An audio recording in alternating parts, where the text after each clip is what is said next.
We interrupt that report because Marco Rubio, a U.S. Secretary of State, is now speaking live, and we can cross to him in Munich. The line between communism and freedom ran through the heart of Germany. The first barbed fences of the Berlin Wall had gone up just 2 years prior. And just months before that first conference, before our predecessors first met here in Munich, the Cuban Missile Crisis had brought the world to the brink of nuclear destruction. Even as World War II still burned fresh in the memory of Americans and Europeans alike, we found ourselves staring down the barrel of a new global catastrophe, one with the potential for a new kind of destruction, more apocalyptic and final than anything before in the history of mankind. The time of that first gathering, Soviet communism was on the march. Thousands of years of Western civilization hung in the balance. At that time, victory was far from certain. But we were driven by a common purpose. We were unified not just by what we were fighting against. We were unified by what we were fighting for. And together, Europe and America prevailed. And a continent was rebuilt. Our people prospered. In time, the East and West blocks were reunited. A civilization was once again made whole. That infamous wall that had cleaved this nation into two came down, and with it an evil empire. And the East and West became one again.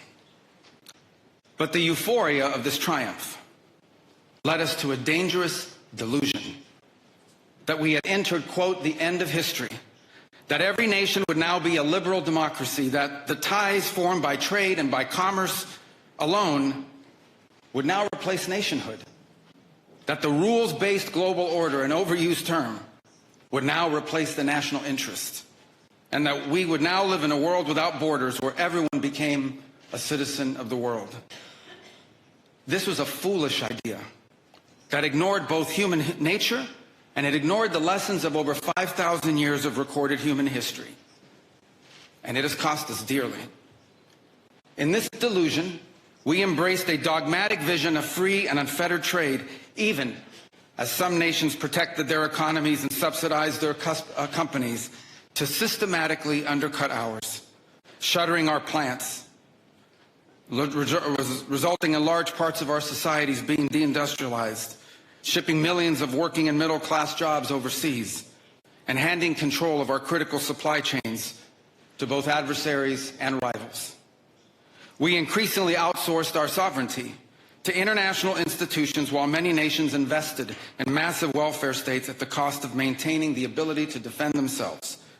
This, even as other countries have invested in the most rapid military buildup in all of human history and have not hesitated to use hard power to pursue their own interests. To appease a climate cult, we have imposed energy policies on ourselves that are impoverishing our people, even as our competitors exploit oil and coal and natural gas and anything else, not just to power their economies, but to use as leverage against our own. And in a pursuit of a world without borders, we opened our doors to an unprecedented wave of mass migration that threatens the cohesion of our societies, the continuity of our culture, and the future of our people.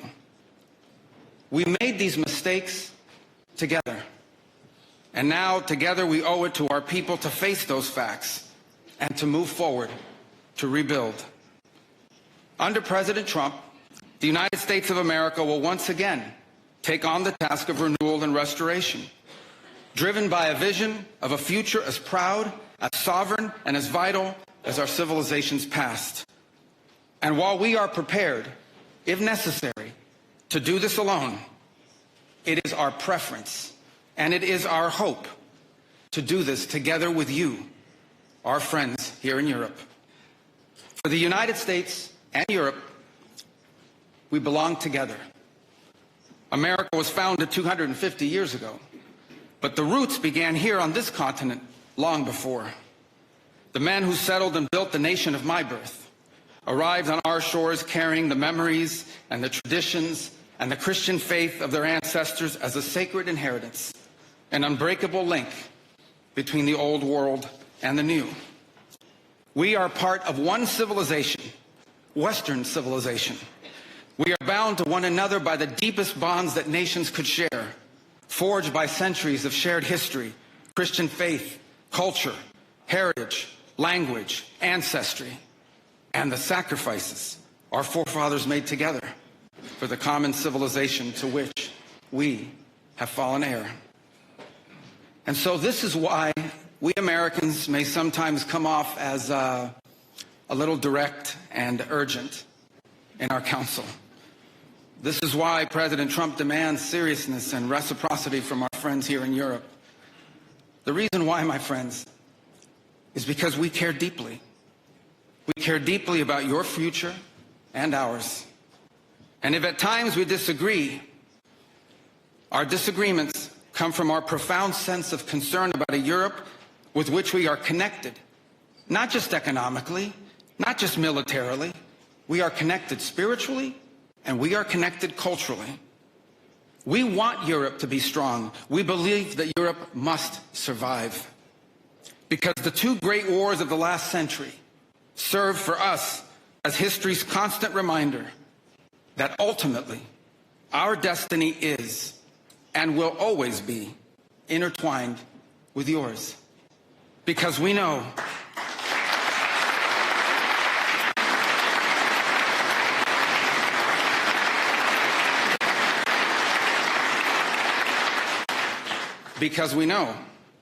that the fate of Europe will never be irrelevant to our own. National security, which this conference is largely about, is not merely a series of technical questions.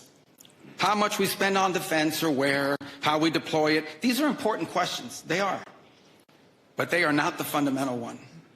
The fundamental question we must answer at the outset is, what exactly are we defending? Because armies do not fight for abstractions. Armies fight for a people. Armies fight for a nation. Armies fight for a way of life. And that is what we are defending.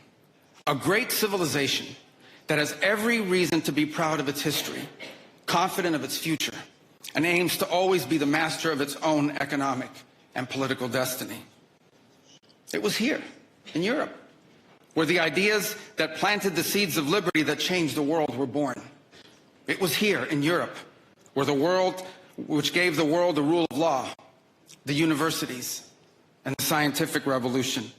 It was this continent that produced the genius of Mozart and Beethoven, of Dante and Shakespeare, of Michelangelo and Da Vinci, of the Beatles and the Rolling Stones. And this is the place where the vaulted ceilings of the Sistine Chapel and the towering spires of the great cathedral in Cologne, they testify not just to the greatness of our past or to a faith in God that inspired these marvels. They foreshadow the wonders that await us in our future.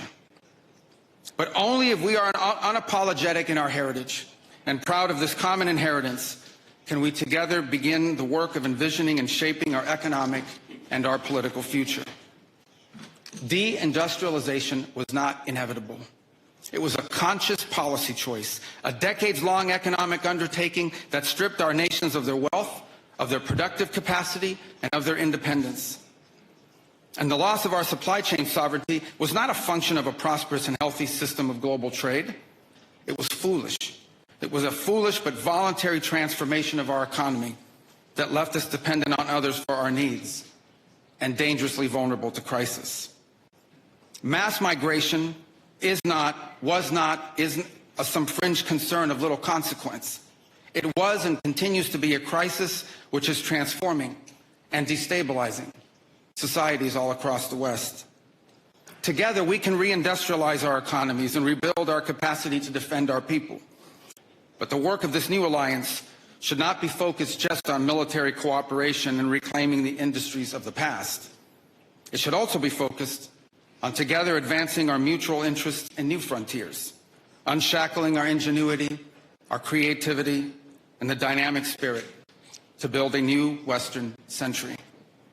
commercial space travel and cutting-edge artificial intelligence, industrial automation and flex manufacturing, creating a Western supply chain for critical minerals not vulnerable to extortion from other powers, and a unified effort to compete for market share in the economies of the global South. Together, we can not only take back control of our own industries and supply chains, we can prosper in the areas that will define the 21st century. But we must also gain control of our national borders. Controlling who and how many people enter our countries, this is not an expression of xenophobia. It is not hate. It is a fundamental act of national sovereignty. And the failure to do so is not just an abdication of one of our most basic duties owed to our people. It is an urgent threat to the fabric of our societies and the survival of our civilization itself. And finally, we can no longer place the so-called global order above the vital interests of our people and our nations.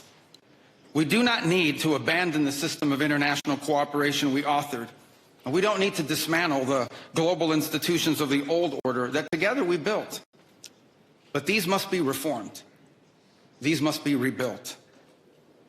For example, the United Nations still has tremendous potential to be a tool for good in the world.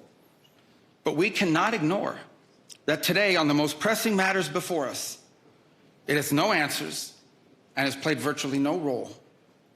It could not solve the war in Gaza. Instead, it was American leadership that freed captives from barbarians and brought about a fragile truce. It has not solved the war in Ukraine. It took American leadership in partnership with many of the countries here today just to bring the two sides to the table in search of a still elusive peace. It was powerless to constrain the nuclear program of radical Shia clerics in Tehran. That required 14 bombs dropped with precision from American B-2 bombers. And it was unable to address the threat to our security from a narco-terrorist dictator in Venezuela. Instead, it took American special forces to bring this fugitive to justice. In a perfect world, all of these problems and more would be solved by diplomats and strongly worded resolutions. But we do not live in a perfect world. And we cannot continue to allow those who blatantly and openly threaten our citizens and endanger our global stability to shield themselves behind abstractions of international law which they themselves routinely violate. This is the path that President Trump and the United States has embarked upon. It is the path we ask you here in Europe to join us on. It is a path we have walked together before and hope to walk together again. For 5 centuries, before the end of the Second World War, the West had been expanding. Its missionaries, its pilgrims, its soldiers, its explorers pouring out from its shores to cross oceans, settle new continents, build vast empires extending out across the globe. But in 1945, for the first time since the age of Columbus, it was contracting. Europe was in ruins. Half of it lived behind an iron curtain, and the rest looked like it would soon follow. The great Western empires had entered into terminal decline, accelerated by godless communist revolutions and by anti-colonial uprisings that would transform the world and drape the red hammer and sickle across vast swaths of the map in the years to come. Against that backdrop, then as now, many came to believe that the West's age of dominance had come to an end, and that our future was destined to be a faint and feeble echo of our past. But together, our predecessors recognized that decline was a choice, and it was a choice they refused to make. This is what we did together once before, and this is what President Trump and the United States want to do again now, together with you. And this is why we do not want our allies to be weak, because that makes us weaker. We want allies who can defend themselves so that no adversary will ever be tempted to test our collective strength. This is why we do not want our allies to be shackled by guilt and shame. We want allies who are proud of their culture and of their heritage, who understand that we are heirs to the same great and noble civilization, and who together with us are willing and able to defend it. And this is why we do not want allies to rationalize the broken status quo rather than reckon with what is necessary to fix it. For we in America have no interest in being polite and orderly caretakers of the West's managed decline.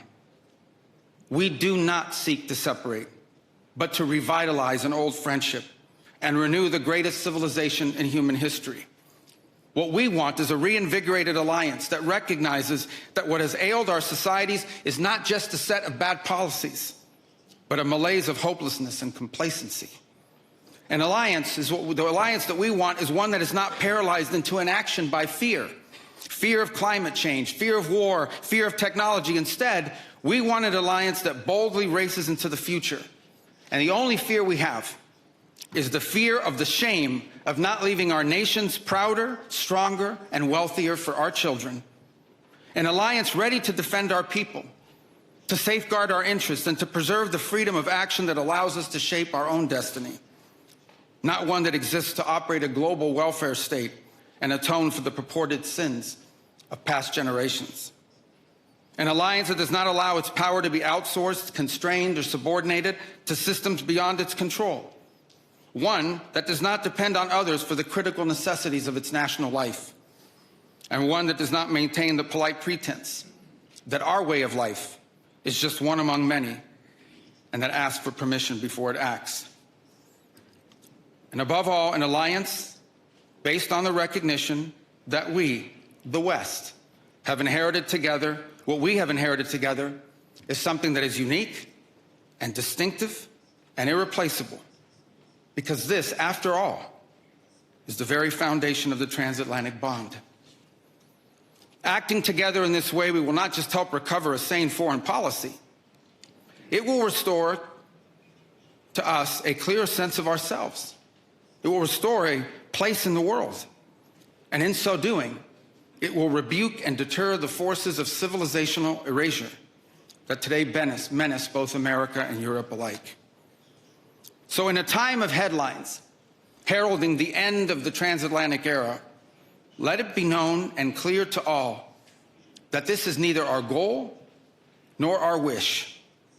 Because for us Americans, our home may be in the Western Hemisphere, but we will always be a child of Europe.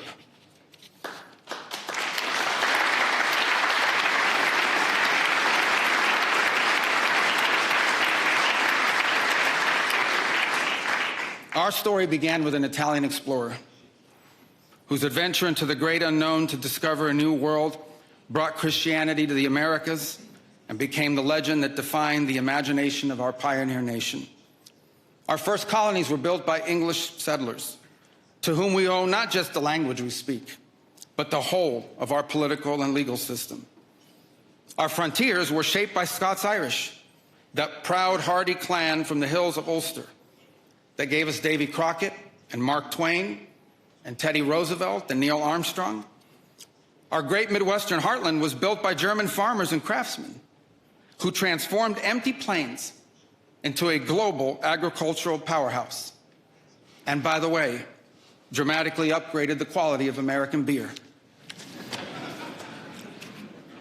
Our expansion into the interior followed the footsteps of French fur traders and explorers whose names, by the way, still adorn the street signs and town names all across the Mississippi Valley. Our horses, our ranches, our rodeos, the entire romance of the cowboy archetype that became synonymous with the American West. These were born in Spain.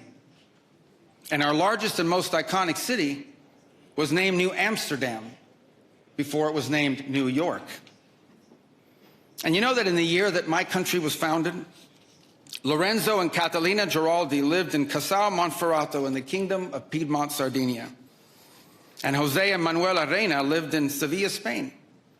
I don't know what, if anything, they knew about the 13 colonies which had gained their independence from the British Empire. But here's what I'm certain of. They could have never imagined that 250 years later, one of their direct descendants would be back here today on this continent as the chief diplomat of that infant nation.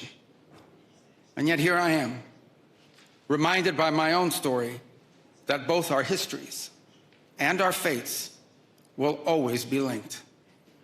Together, we rebuilt a shattered continent in the wake of 2 devastating world wars. When we found ourselves divided once again by the Iron Curtain, the Free West linked arms with the courageous dissidents struggling against tyranny in the East to defeat Soviet communism.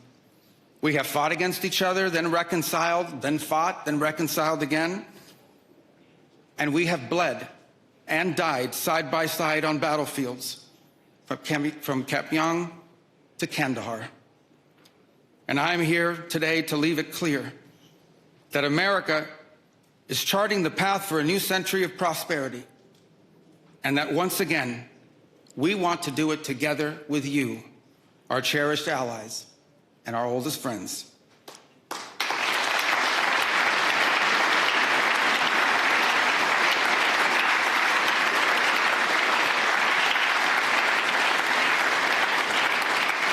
We want to do it together with you, with a Europe that is proud of its heritage and of its history, with a Europe that has the spirit of creation and liberty that sent ships out into uncharted seas and birthed our civilization, with a Europe that has the means to defend itself and the will to survive.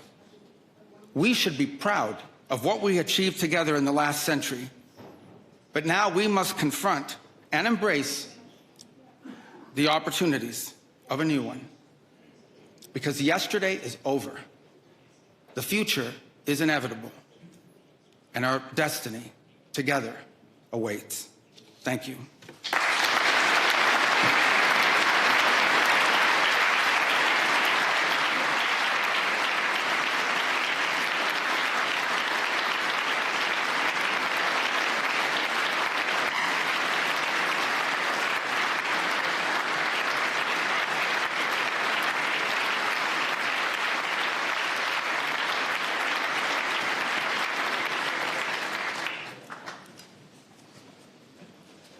Mr. Secretary, I'm not sure you heard the sigh of relief through this hall when we were just listening to what I would interpret as a message of reassurance, of partnership.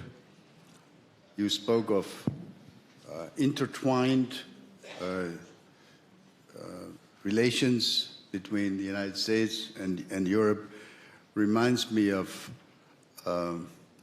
statements made decades ago by your predecessors when the discussion was, is actually America a European power? Is America a power in Europe? Thank you for offering this message of reassurance about our partnership. This is actually not the first time that Marco Rubio is here at the Munich Security Conference. He's been here before, a couple of times, but it's the first time he has been, and he is the speaker as Secretary of State. So thank you again. We have only a couple of minutes now for just a few questions. And if I may, we collected questions from the audience. One of the sort of key issues here yesterday, today, is of course, continues to be the question of how to deal with the war in Ukraine.